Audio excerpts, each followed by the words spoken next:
증시가 강세로 시작해서 초강세로 끝이 난 한 주였습니다. 뉴스플러스 우리 증시에 오늘 어떤 일들이 벌어졌는지 먼저 박찬희 기자와 진단합니다.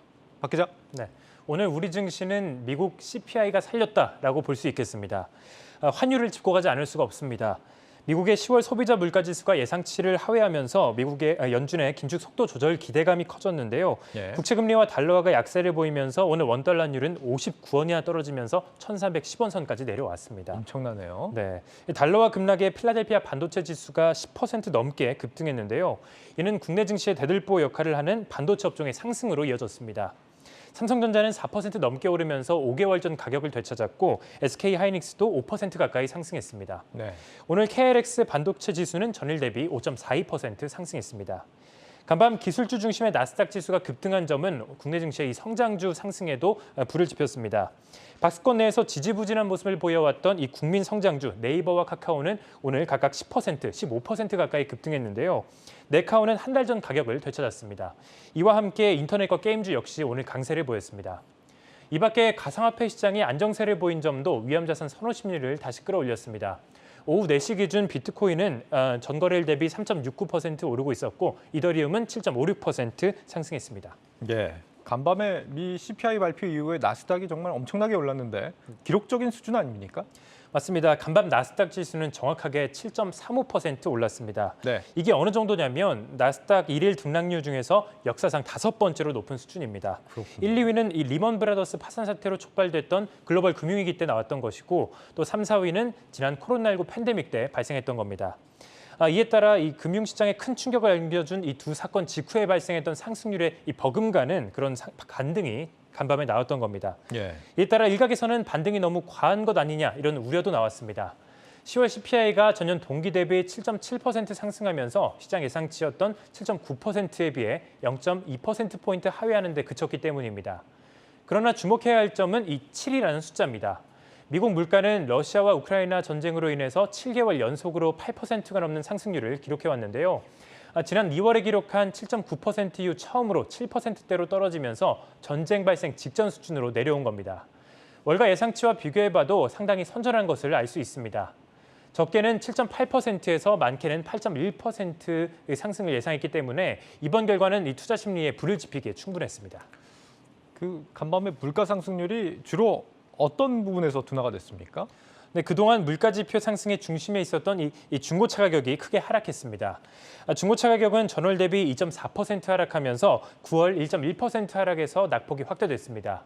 물가 상승의 또 다른 축이었던 유틸리티 가스 비용도 5% 가까이 급락했고 의류 가격도 0.7% 하락세로 돌아섰습니다. 또한 변동성이 큰 음식과 에너지를 제외한 근원 CPI 역시 예상치보다 낮은 것으로 나타났습니다. 9월 CPI가 40년 만에 최고 상승률인 6.6%를 기록하면서 우려가 많았지만 지난달 6.3% 상승하면서 상승폭이 줄었습니다. 이는 시장 예상치인 6.5%보다도 낮았습니다. 그렇다면 이번 발표 이후에 우리 증권가들의 어떤 물가 전망은 좀 어떻게 나오고 있습니까? 네, 향후 이 전망에 대해서는 의견이 분분합니다만 그래도 안정화될 것이다라는 전망이 더 우세한 상황입니다. 네. 증권가에서는 올해 연말 중으로 미국 CPI가 7.5%를 하회할 수 있고 내년 2분기에는 4%까지 내려올 수 있다라고 분석을 했습니다. 근원 CPI 전월비에 식품 에너지의 전월비를 더해 계산해 보면 평균 수준인 7.5%를 밑돌 가능성이 있다는 겁니다. 그러면서 내년 상반기에 식품과 에너지 가격에 큰 변동성이 없다면 3월에는 5에서 6%, 6월이면 4%대까지 내려올 수 있을 것으로 전망을 했습니다. 그러나 일각에서는 물가가 안정될 수는 있지만 그 속도가 매우 느릴 것이다라는 주장도 함께 나왔습니다. 전날 증시가 큰 폭으로 반등하기는 했지만 추세가 완전히 전환된 것이라고 보기에는 이르다라는 설명인데요. 그러면서 물가가 4%를 넘어 3% 정상적인 수준까지 회복하려면 2024년은 돼야 가능할 것으로 전망을 했습니다. 네. 이번 CPI를 보고 물가가 꺾였다는 인식이 지금 확산하고 있는데 꼭 그렇지만도 않습니다. 자료 한번 띄워봐 주시겠습니까?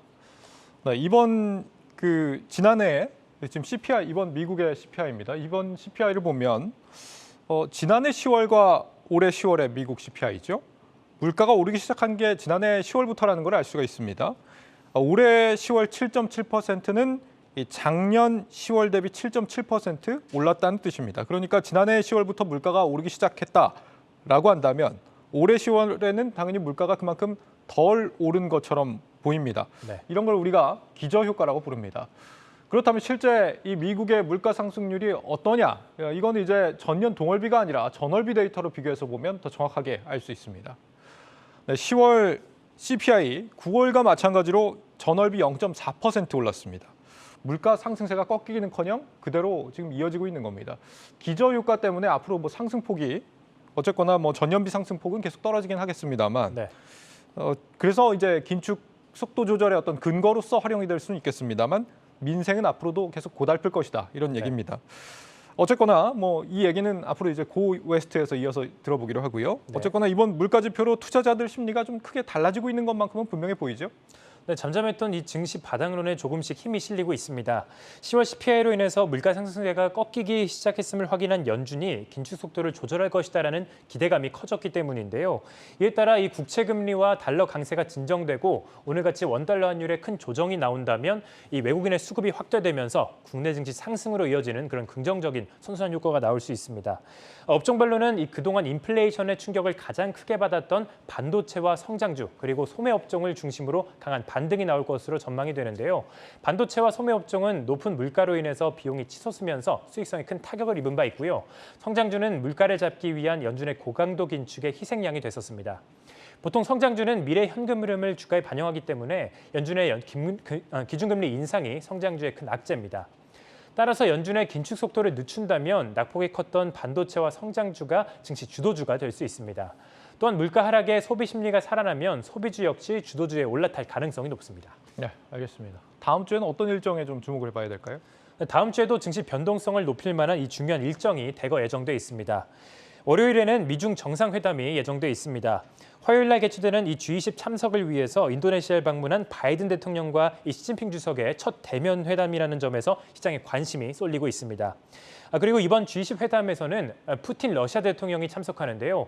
지난 2월 러시아의 우크라이나 침공 이후 첫 공식 석상 참석으로 이 휴전과 관련해서 어떠한 이야기가 나올지 주목할 필요가 있습니다. 또한 같은 날에 트럼프 전 대통령의 중대 발표가 예정돼 있습니다. 시장에서는 이번 발표에 대해서 대선 관련 언급이 나오지 않을까 예상하고 있습니다. 목요일에는 빈살만 이 사우디 왕세자의 방한이 예정돼 있습니다. 그리고 이 밖에 화요일 날 발표되는 미국의 10월 생산자 물가지수를 시작으로 주요 경제 지표가 대거 발표된다는 점도 함께 체크해 보시면 좋을 것 같습니다. 네, 증시 프리즘 박찬희 기자였습니다.